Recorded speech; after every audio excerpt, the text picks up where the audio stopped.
है, किस तरफ वो मूव किए, ये पूर्णिमा जी खाली एक ही सवाल मैं पूछ रहा हूँ। अगर ये पूरा बीजेपी एक गठबंधन बना रही है और एक तरह से गठबंधन एनसी और कांग्रेस का है, पीडीपी की 5 सीटें अभी दिख रही है, चलिए हो सकता है कुछ घट भी जाए कुछ बढ़ भी जाए, उस स्थिति में पीडीपी की सीटें, पीडीपी किसको समर्थन देगी? एक बार तो समर्थन नहीं, मना कर, उनको तो नहीं दे रहे हैं ना बीजेपी को। और फारूक अब्दुल्ला ने तो कह दिया है कि हम यहाँ पर अच्छी सरकार बनाने के लिए पीडीपी के साथ जाने को तैयार है। उनके पास ऑप्शन क्या बचेगा?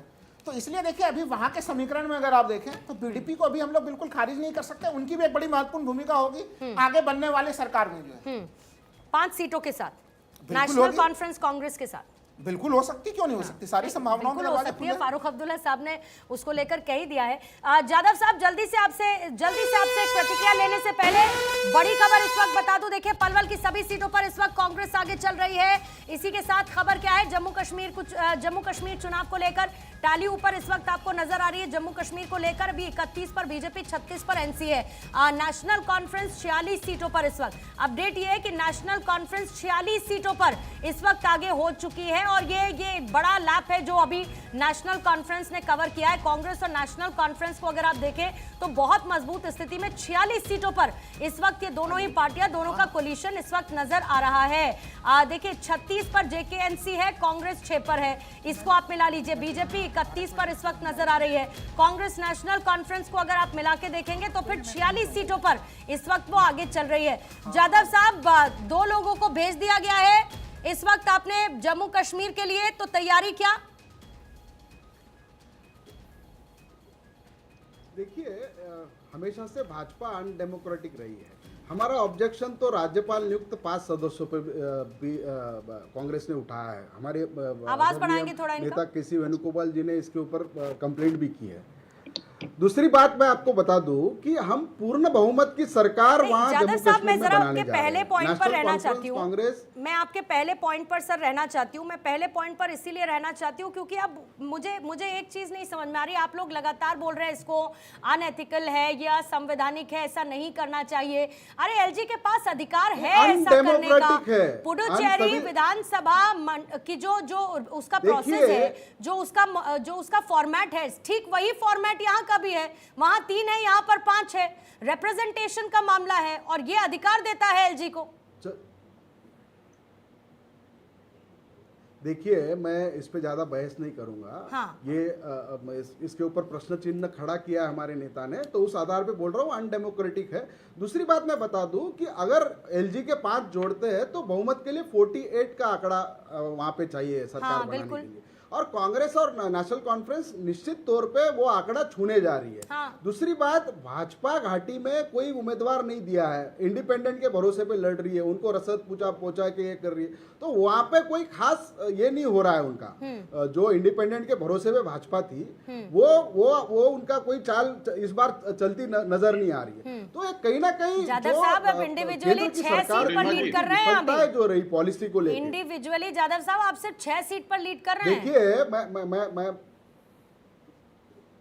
देखिए नेशनल कॉन्फ्रेंस और हमारा अलायंस है। नहीं बिल्कुल है, उसके साथ में जाके आज 46 तक आप ही बता रहे हैं कि हम लोग जा रहे हैं, मैं तो हम सरकार बनाने जा रहे हैं, आप मानिए। आप सिर्फ 6 सीट पर हैं अभी। दूसरी बात देखिए, वहां की जम्मू कश्मीर की आवाम के जो सवाल है, वो सवाल को केंद्र की सरकार कहीं ना कहीं दरकिनार करते हुए एक पॉलिटिक्स खेल रही है।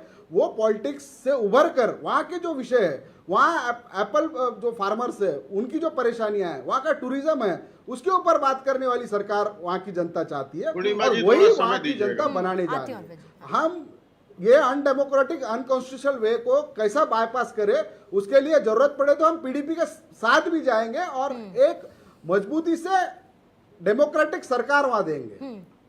ठीक है, अरविंद जी जवाब दीजिएगा। देखिए, कांग्रेस के लिए डेमोक्रेटिक मतलब होता है राहुल सोनिया गांधी जी का परिवार और भारतीय राष्ट्रीय कांग्रेस पार्टी।